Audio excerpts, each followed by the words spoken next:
Le protocole de Toronto, 666. Fiction ou réalité, qui peut dire?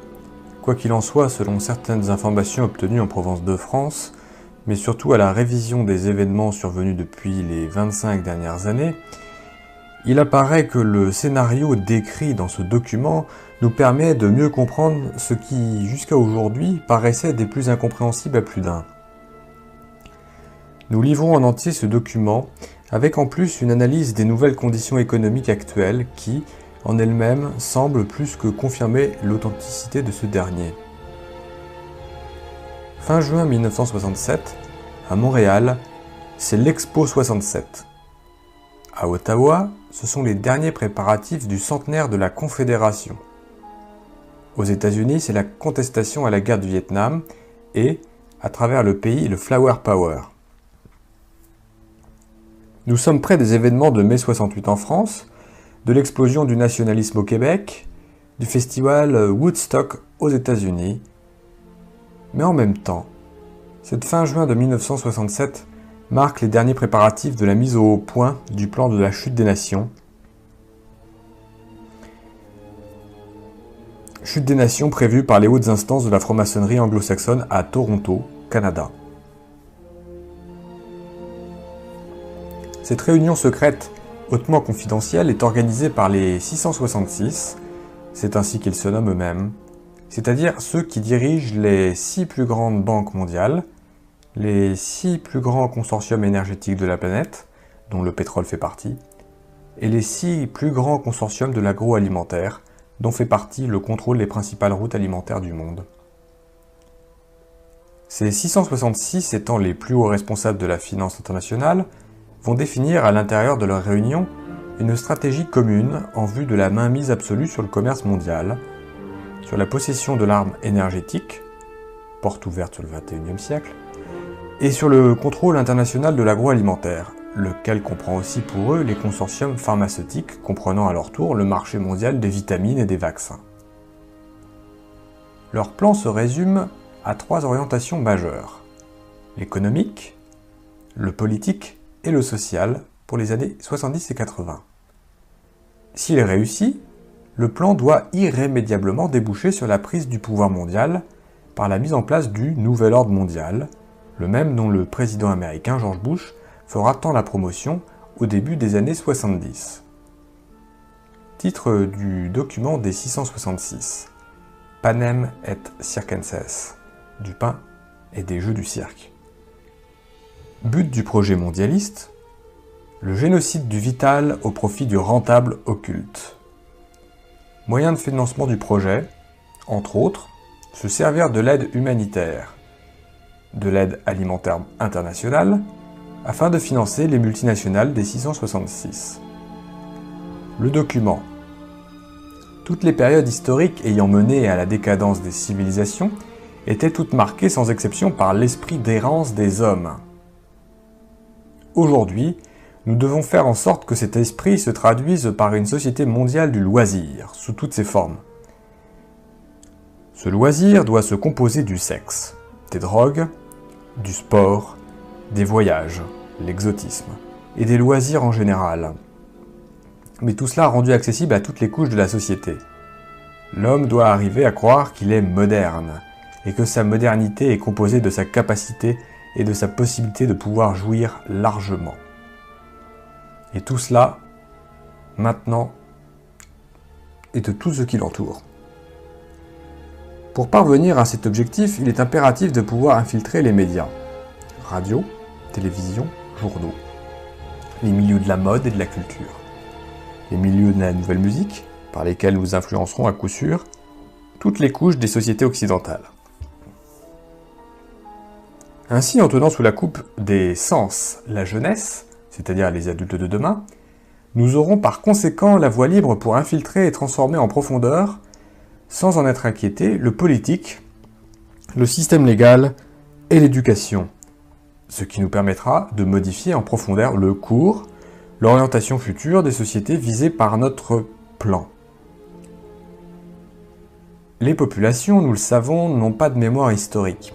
Ils répètent inlassablement les erreurs du passé sans se rendre compte que ces mêmes erreurs avaient conduit leurs pères avant eux aux mêmes déchéances qu'ils vivront en pire avant la fin de ce siècle. Voyez par exemple ce que leurs grands-pères ont vécu au début de ce siècle grâce au travail acharné de nos prédécesseurs. Après avoir connu sans limite la libération des mœurs, l'abolition de la morale, en d'autres mots l'errance de l'esprit, ils expérimentèrent la crise économique puis la guerre.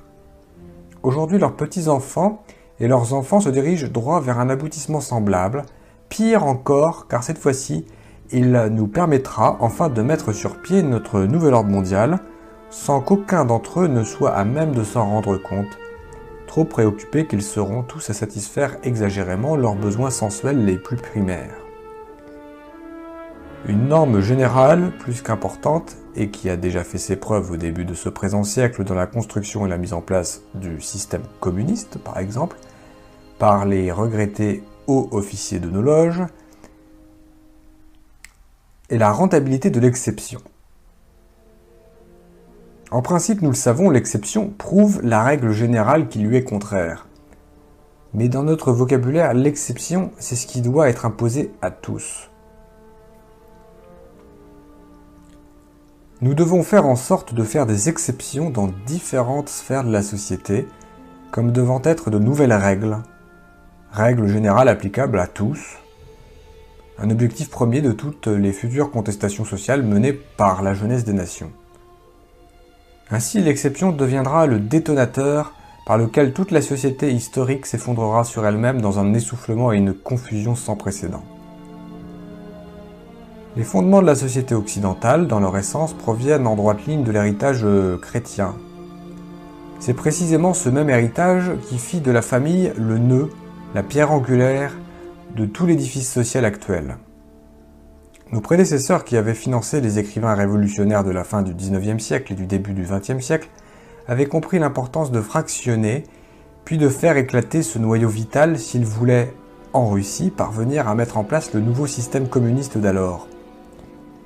Et c'est précisément ce qu'ils firent en faisant minutieusement produire par les philosophes et les écrivains non conformistes de l'époque un manifeste à la gloire de l'État-Dieu, celui-ci ayant la primauté absolue sur l'individu et sur la famille.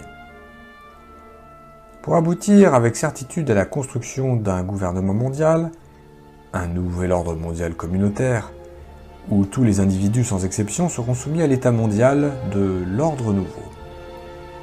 Nous devons en premier lieu faire disparaître la famille, ce qui entraînera du même coup la disparition des enseignements religieux ancestraux, et en deuxième lieu, niveler tous les individus en faisant disparaître les classes sociales, en particulier les classes moyennes.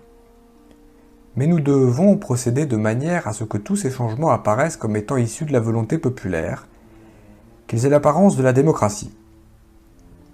En se servant de cas isolés, mais en les amplifiant à l'extrême, avec l'aide de contestations étudiantes noyautées par nous, de journalistes favorables à notre cause et de politiciens achetés, nous parviendrons à faire mettre en place de nouveaux organismes ayant toutes les apparences de la modernité, tel un bureau de la protection de l'enfance protégé par une charte des droits et libertés.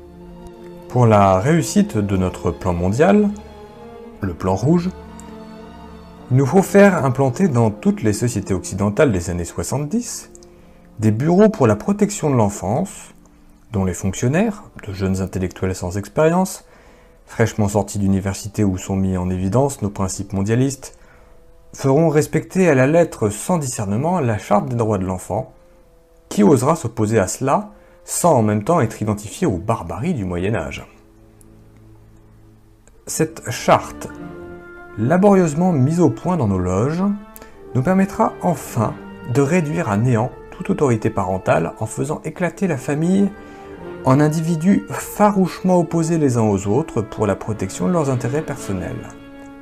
Elle encouragera les enfants à dénoncer des parents trop autoritaires parce que trop traditionnels, trop religieux. Elle contribuera ainsi à soumettre les parents à une psychose collective de la peur, ce qui provoquera inéluctablement, d'une manière générale dans la société, un relâchement de l'autorité parentale. Ainsi, nous aurons réussi, dans un premier temps, à produire une société semblable à celle de la Russie des années 50, où les enfants dénonçaient à l'État leurs parents, et cela sans que personne ne s'en aperçoive. En transférant ainsi à l'État le rôle parental, il nous sera plus facile par la suite de nous accaparer une par une de toutes les responsabilités qui avaient été jusqu'à date du ressort exclusif des parents. C'est ainsi que nous pourrons faire considérer par tous comme étant un abus contre l'enfant l'enseignement religieux traditionnel d'origine judéo-chrétienne. Dans un même temps, mais à un autre niveau, nous ferons inscrire dans les plus hautes lois des nations que toutes les religions, les cultes et les pratiques religieuses, de tout genre, y compris la sorcellerie et la magie, doivent toutes être respectées au même titre les unes que les autres. Ce sera par la suite d'une aisance déconcertante que de transférer ce rôle de l'État par rapport à l'enfant aux plus hautes instances internationales telles les Nations Unies. Comprenons bien ceci, notre but n'est pas de protéger les enfants ou qui que ce soit d'autre, mais bien de provoquer l'éclatement puis la chute des nations qui sont un obstacle majeur à la mise en place de notre nouvel ordre mondial. C'est la raison pour laquelle les bureaux de protection de l'enfance doivent être investis d'une autorité légale absolue. Ils doivent être en mesure, comme bon leur semblera, mais toujours sous le prétexte de la protection de l'enfant, de pouvoir retirer ces derniers de leurs milieux familiaux originels et les placer dans des milieux familiaux étrangers ou des centres gouvernementaux déjà acquis à nos principes mondialistes et religieux. Par conséquent, sera ainsi achevée la brisure définitive de la cellule familiale occidentale. Car, sans la protection et la surveillance de leurs parents originaux, ces enfants pourront être ainsi définitivement handicapés dans leur développement psychologique et moral, et représentés par voie de conséquence naturelle des proies facilement adaptables à nos visées mondialistes. Pour la réussite assurée d'une telle entreprise, il est primordial que les fonctionnaires travaillant dans ces bureaux au service de l'État soient jeunes, sans expérience passée, imbus de théories que nous savons vides et sans efficacité, et surtout soient obsédés par l'esprit missionnaire de grands protecteurs de l'enfance menacée. Car pour eux, tous les parents doivent représenter des criminels en puissance, des dangers potentiels au bien-être de l'enfant ici considéré comme étant un dieu. Un bureau de la protection de l'enfance et une charte des droits de l'enfant n'ont aucune raison d'être sans enfants menacés. De plus, les exceptions et les exemples historiques utilisés pour leur mise en place finiraient tôt ou tard par disparaître s'ils n'étaient pas constamment alimentés par de nouveaux cas se produisant sur une base continue. En ce sens, nous devons infiltrer le système d'éducation des nations pour y faire disparaître, sous le couvercle de la modernité et de l'évolution, l'enseignement de la religion, de l'histoire, de la bienséance, tout en diluant en même temps, sous une avalanche d'expérimentations nouvelles dans le milieu de l'éducation, celui de la langue et des mathématiques. De cette manière, en enlevant aux jeunes générations toute base et toute frontière morale, toute connaissance du passé, donc toute fierté nationale, donc tout respect d'autrui, tout pouvoir par la connaissance du langage et des sciences, donc sur la réalité, nous contribuerons à fabriquer une jeunesse largement disposée à toutes les formes de délinquance. Dans ce nouvel univers morcelé par la peur, les parents et leur abandon de toute responsabilité face à leur enfant, nous aurons la voie libre pour former à notre manière et selon nos objectifs premiers, une jeunesse où l'arrogance, le mépris, l'humiliation d'autrui seront considérés comme étant les nouvelles bases de l'affirmation de soi et de la liberté. Mais nous savons, à même l'expérience du passé, qu'une jeunesse semblable est d'ores et déjà condamnée à son autodestruction, car celle-ci est foncièrement individualiste, donc anarchiste par définition. En ce sens, elle ne peut aucunement représenter une base solide pour la continuité de quelque société que ce soit, et encore moins une valeur sûre pour la prise en charge de ces vieillards. Dans la même foulée, il est aussi impératif de faire créer une charte des droits et libertés individuelles et des bureaux de protection du citoyen, en faisant miroiter aux masses que ces innovations font partie intégrante de la modernité, des sociétés nouvelles du XXe siècle. De la même manière, et en même temps, Mais à un autre niveau, faire voter de nouvelles lois pour le respect et la liberté individuelle, comme dans le cas de la famille, mais sur le plan de la société. Ces lois entreront en conflit avec les droits de la collectivité, menant ainsi les sociétés visées droit à leur autodestruction. Car ici l'inversion est totale. Ce n'est plus la société, le droit de la majorité, qui doit être protégé contre des individus pouvant la menacer, mais bien plutôt le droit de l'individu qui se doit d'être protégé contre les menaces possibles de la majorité. Voilà le but que nous nous sommes fixés. Pour achever l'éclatement de la famille, du système d'éducation, donc de la société en général, il est primordial d'encourager la liberté sexuelle à tous les échelons de la société occidentale. Il faut réduire l'individu, donc les masses, à l'obsession de satisfaire leurs instincts primaires par tous les moyens possibles. Nous savons que cette étape représente le point culminant par lequel toute société finira par s'effondrer sur elle-même. N'en a-t-il pas été ainsi de l'Empire romain à son apogée et de toute civilisation semblable à travers l'histoire? Par des hommes de science et des laboratoires financés par nos loges, nous avons réussi à faire mettre au point un procédé chimique qui révolutionnera toutes les sociétés occidentales et reléguera aux oubliettes pour toujours les principes moraux et religieux judéo-chrétiens. Ce procédé, sous forme de pilule, ouvrira la voie toute grande à la liberté sexuelle. Liberté sexuelle sans conséquence et poussera les femmes des nations à vouloir briser avec ce qui sera alors perçu comme étant le joug du passé. L'esclavage des femmes soumises à l'homme et à la famille traditionnelle. Jadis, centre et pivot de la cellule familiale, la femme moderne, maintenant en tant qu'individu indépendant, voudra briser avec son rôle traditionnel, se détacher de la famille et mener sa vie selon ses propres aspirations personnelles. Rien de plus naturel, nous le savons, mais là où nous interviendrons fortement, ce sera d'infiltrer tous les nouveaux mouvements de contestation féminins, en poussant leur logique jusqu'à ses extrêmes limites de conséquences. Et ces limites se trouvent déjà inscrites dans l'éclatement définitif de la famille traditionnelle et de la société judéo-chrétienne. Cette libération sexuelle sera le moyen ultime par lequel il nous sera possible de faire disparaître de la conscience populaire toute référence au bien et au mal. L'effondrement de cette barrière religieuse et morale nous permettra d'achever le processus de la fausse libération de l'homme de son passé, mais qui en réalité est une forme d'esclavage, qui sera profitable à nos plans mondialistes. Cette porte ouverte pour l'encouragement à la liberté sexuelle, au divorce, à l'avortement sur demande, à la reconnaissance légale des diverses formes d'homosexualité, nous aidera à modifier en profondeur les bases historiques du droit légal des sociétés.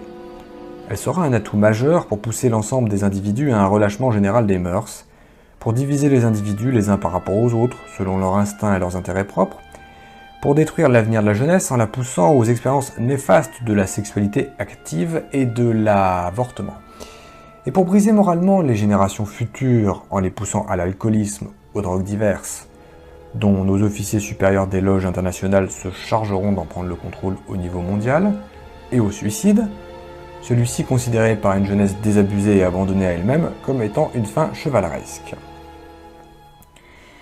Décevons la jeunesse des nations en lui montrant ses parents comme étant irresponsables, irreligieux, immoraux, ne cherchant en définitive que le plaisir, l'évasion et la satisfaction effrénée de leurs instincts au profit du mensonge, de l'hypocrisie et de la trahison. Faisons du divorce et de l'avortement une nouvelle coutume sociale acceptée par tous. Poussons-la ainsi à la criminalité sous toutes ses formes et à se réfugier en groupes distincts hors d'atteinte du milieu familial qu'elle percevra inévitablement comme étant une menace pour sa propre survie. Le tissu social étant ainsi bouleversé à jamais, il nous sera dès lors possible d'agir sur le politique et l'économique des nations afin de les soumettre à notre merci, pour en venir à accepter de force nos plans d'un nouvel ordre mondial. Car, il faut bien se l'avouer, les nations, dépourvues qu'elles seront alors de pouvoir compter sur une jeunesse forte, sur une société où les individus regroupés autour d'un idéal commun, renforcés par des remparts moraux indéfectibles, auraient pu lui apporter son soutien historique, ne pourront qu'abdiquer à notre volonté mondiale. Ainsi pourrons-nous alors inaugurer ce qui fut tant annoncé par nos créations passées. à savoir le système communiste qui prophétisait une révolution mondiale mise en branle par tous les rejetés de la Terre, puis le nazisme par lequel nous avions annoncé un nouvel ordre mondial pour 1000 ans.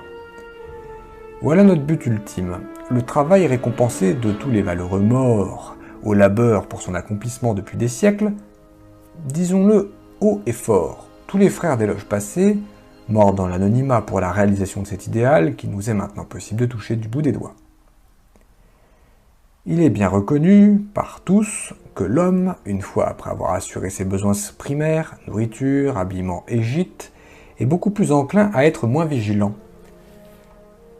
Permettons-lui d'endormir sa conscience tout en orientant à notre guise de son esprit, en lui créant de pures pièces des conditions économiques favorables.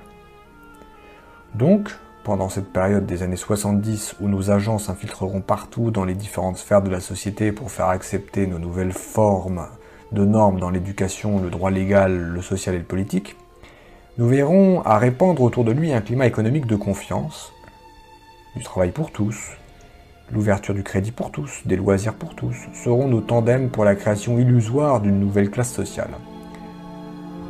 Nouvelle classe sociale que nous nommerons la classe moyenne. Car une fois nos objectifs atteints, cette classe du milieu, située entre les pauvres séculaires et nous les riches, nous la ferons disparaître en lui coupant définitivement tout moyen de survie.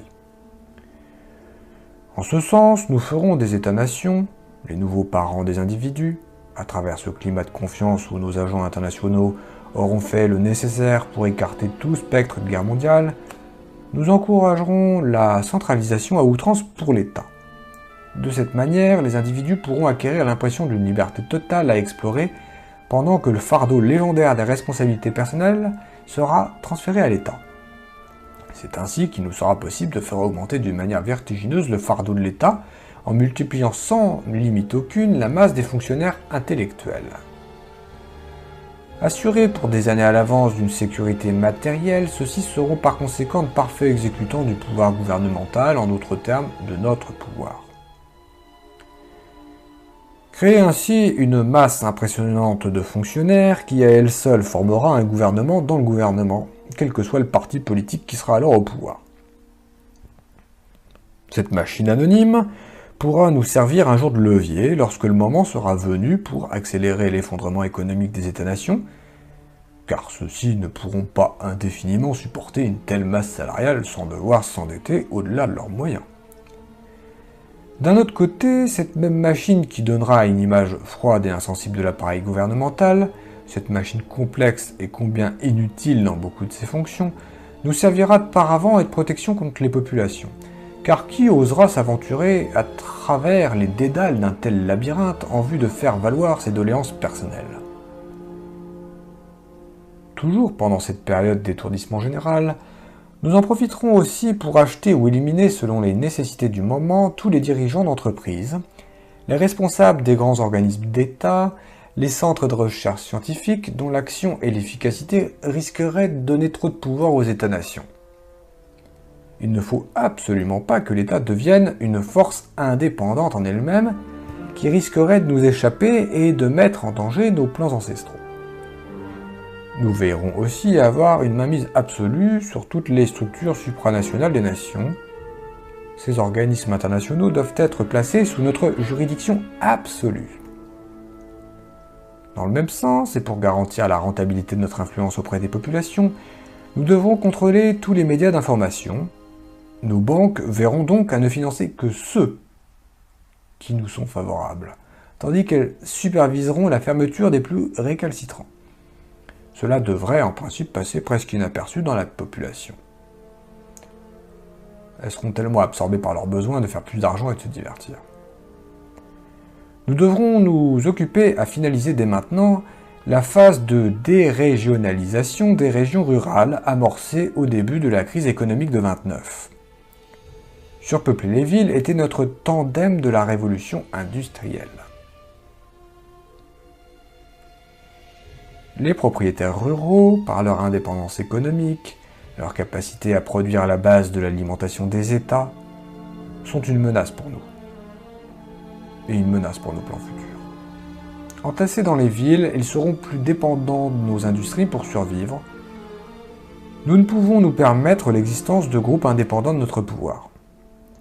Donc, éliminons les propriétaires terriens, en faisant d'eux des esclaves obéissants des industries étant sous notre contrôle.